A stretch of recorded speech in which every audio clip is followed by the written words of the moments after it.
നമസ്കാരം. സിറ്റി ന്യൂസിലേക്ക് സ്വാഗതം. കണ്ണൂരിൽ വിവാദ പ്രസംഗവുമായി കോൺഗ്രസ് MLA. പരസ്യമായി വന്യമൃഗങ്ങളെ കൊല്ലാൻ ആഹ്വാനം ചെയ്യുന്ന പ്രകോപനപരമായ പ്രസംഗമാണ് MLA UDF പൊതുയോഗത്തിൽ നടത്തിയത്.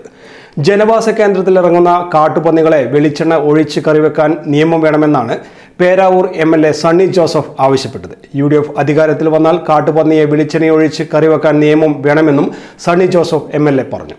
പന്നിയെ വെടിവെച്ചാൽ മണ്ണെണ്ണയൊഴിച്ച് കുഴിച്ചിടണമെന്നാണ് നിലവിലെ നിയമം. പകരം വെളിച്ചെണ്ണയൊഴിച്ച് കറിവെക്കുകയാണ് വേണ്ടതെന്ന് MLA പറഞ്ഞു. പ്രതിപക്ഷ നേതാവ് VD സതീശൻ നയിക്കുന്ന UDF മലയോര സമരയാത്രയുടെ പൊതുയോഗത്തിന് കൊട്ടിയൂരിൽ നൽകിയ സ്വീകരണ സമ്മേളനത്തിൽ വെച്ചായിരുന്നു സണ്ണി ജോസഫിന്റെ വിവാദ പ്രസംഗം. UDF അധികാരത്തിൽ വന്നാൽ കാട്ടുപന്നിയെ വെളിച്ചെണ്ണയൊഴിച്ച് കറിവെക്കാൻ നിയമം വേണമെന്നും സണ്ണി ജോസഫ് MLA പറഞ്ഞു. കാട്ടുപന്നിയെ വെടിവെക്കാൻ കൊട്ടിയൂർ പഞ്ചായത്തിൽ ഒരാൾക്കാണ് ലൈസൻസ് തോക്ക് ഉള്ളത്. കാട്ടുപന്നിയെ വെടിവെച്ചാൽ മണ്ണെണ്ണയൊഴിച്ച് കുഴിച്ചിടണം എന്നാണ്. എൻ്റെ അഭിപ്രായത്തിൽ വെളിച്ചെണ്ണയൊഴിച്ച് കറിവെക്കണം പരസ്യമായി പ്രഖ്യാപിക്കുകയാണ്. പ്രതിപക്ഷ നേതാവിൻ്റെയും KPCC അധ്യക്ഷന്റെയും UDF കൺവീനറുടെയും കക്ഷി നേതാക്കളുടെയും AICC സെക്രട്ടറിമാരുടെയും സാന്നിധ്യത്തിൽ പറയുകയാണ്. UDF അധികാരത്തിൽ വന്നാൽ വെളിച്ചെണ്ണയൊഴിച്ച് കറിവെക്കാൻ നിയമം വേണമെന്നായിരുന്നു സണ്ണി ജോസഫിന്റെ പ്രസംഗം.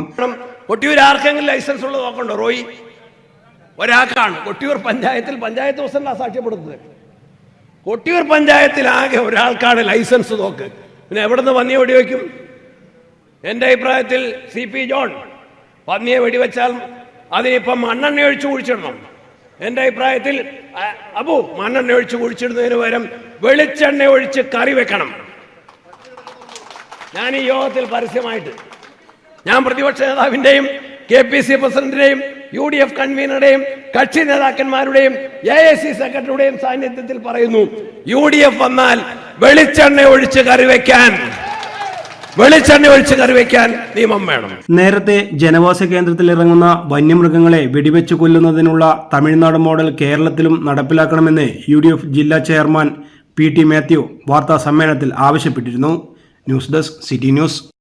കൂടുതൽ വാർത്തകൾ അറിയാൻ സിറ്റി ചാനൽ വാട്സ്ആപ്പ് ഗ്രൂപ്പിൽ ജോയിൻ ചെയ്യുക. ഒപ്പം YouTube ചാനൽ സന്ദർശിക്കുക.